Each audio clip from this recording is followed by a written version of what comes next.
Baik, untuk bercakap mengenai pelantikan baru TYT di Sarawak, kita akan bersama dengan Profesor Madya Dr. Awang Azman Awang Pawi, penganalisis politik yang kini sudah berada di atas talian. Selamat tengah hari, Prof. Selamat sekali. Ya, apa khabar? Baik, Prof. Khabar baik. Prof, kita nak teruskan dengan menilai pelantikan Tun Wan Junaidi Tuanku Jaafar ni. Bagaimana Prof melihat pelantikan Tun Wan Junaidi Tuanku Jaafar sebagai Yang di-Pertua Negeri Sarawak? Adakah Prof melihat faktor-faktor tertentu mempengaruhi keputusan ini? Saya kira pelantikan Tan Sri Wan Junaidi yang baru diangkat sebagai Tun dan TYT Negeri Sarawak yang baru, saya kira merupakan calon yang lengkap dari segi pakej ya untuk menjadi pemimpin tertinggi di Sarawak. Beliau mempunyai pengalaman yang luas, mempunyai pendedahan yang besar, dari segi pendidikan yang sangat sesuai dan tingkah lakunya juga sesuai dengan calon ataupun jawatan yang disandang beliau tersebut. Dan pengalaman beliau memegang pelbagai jawatan dalam negeri, dalam negara seperti Timbalan Menteri Dalam Negeri, Menteri Sumber Asli, Alam Sekitar, Menteri di Jawatan Perdana Menteri dan kita katakan Menteri yang bertanggungjawab hal ehwal undang-undang, sangat memberikan impak besar kepada nasional. Malah beliau juga banyak diundang di luar negara, khususnya negara-negara Commonwealth untuk memperkatakan tentang undang-undang perlembagaan dan demokrasi. Dalam konteks tingkah laku beliau sendiri, beliau merupakan pemimpin yang mempunyai integriti yang tinggi dan sangat berkebolehan. Saya kira pelantikan Tun Wan Junaidi ini tak siapa pun yang mempersoalkan kelayakan dan kebolehan beliau tersebut dan sangat dihormati oleh rakyat di negeri Sarawak dan nasional, diterima baik oleh seluruh lapisan masyarakat dan mempunyai komunikasi yang sangat berkesan dengan kerajaan negeri dan kerajaan persekutuan. Beliau juga seorang yang humble, seorang yang sentiasa merendah diri walaupun beliau merupakan tokoh besar yang disegani setiap lapisan masyarakat di negara ini, khususnya di negeri Sarawak. Prof Awang, apa mungkin cabaran utama yang mungkin dihadapi oleh Tun Wan Junaidi dalam menjalankan tugas sebagai Yang di-Pertua Negeri Sarawak, terutamanya menggantikan Tun Abdul Taib Mahmud yang memegang jawatan tersebut selama 3 penggal? Saya kira Tun Wan Junaidi ini beliau seorang yang berkebolehan. Saya kira legasi yang ditinggalkan oleh Tun Taib, saya kira boleh dicapai juga oleh Tun Wan Junaidi dengan kebolehan yang ada pada beliau. Dengan pengalaman yang luas ini dan sifat beliau yang sentiasa turun ke padang melihat masalah rakyat, saya kira menjadikan Tun Wan Junaidi ini akan menjadi lebih cepat popular lagi di kalangan rakyat negeri Sarawak.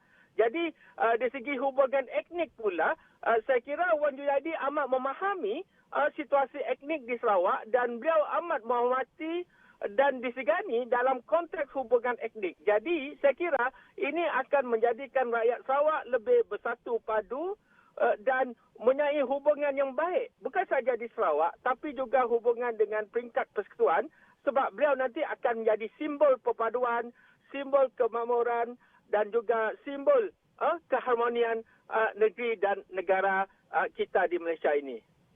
Dan juga Prof, apa mungkin yang Prof harapkan ya, peranan yang dapat dimainkan oleh Tun Wan Junaidi dalam konteks politik dan juga pembangunan Sarawak, terutamanya dalam menghadapi isu-isu semasa di negeri tersebut?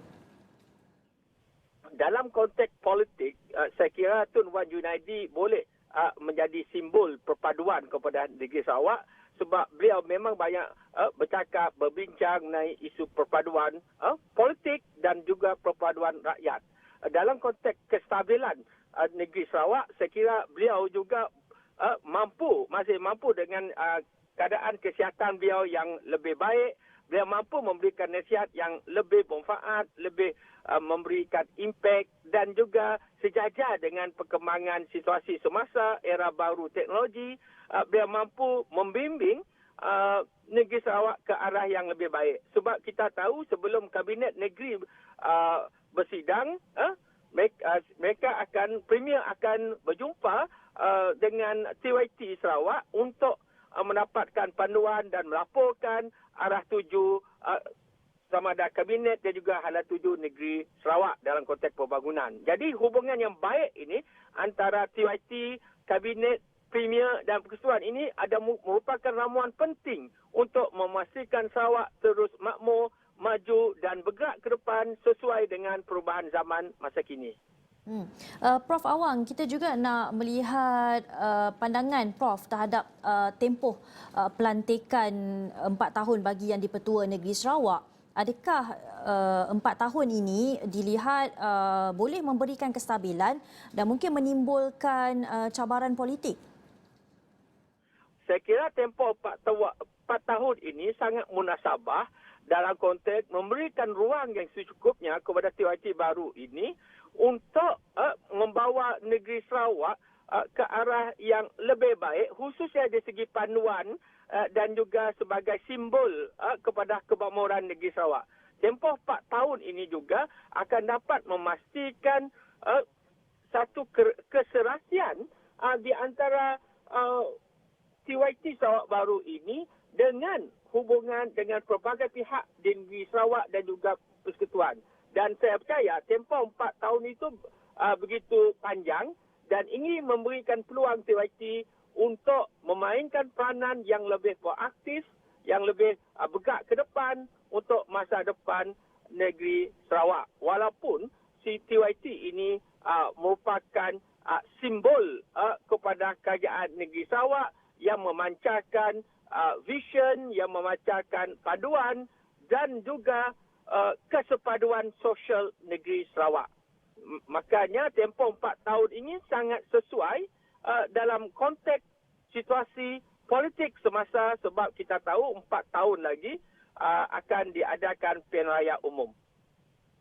Dan Prof Awang mungkin ada harapan yang tersendiri melihat daripada pelantikan Tun Wan Junaidi sebagai Yang di-Pertua Negeri Sarawak. Mungkin harapannya sendiri sebagai rakyat di bawah bayu itu juga di Borneo sana ya, untuk melihat bagaimana sebenarnya perkembangan ini dapat membawa Sarawak lebih ke mercu kecemerlangan. Dengan hubungan baik Tun Wan Junaidi sebelum ini yang rapat dengan pelbagai lapisan tanpa mengira etnik dan agama di negeri Sarawak, tentulah sebagai rakyat Sarawak mengharapkan beliau meneruskan sikap dan tindak tanduk sedemikian dalam konteks beliau sebagai TYT. Dari segi kemakmuran ekonomi, saya percaya beliau juga pernah sekejap menjadi penasihat di pejabat Premier dan saya kira beliau dengan adanya pengalaman yang pelbagai itu, beliau dapat membawa negeri Sarawak ke arah yang lebih baik, ke hadapan dan memastikan kemakmuran negeri Sarawak itu menyai semak imbang yang berkesan.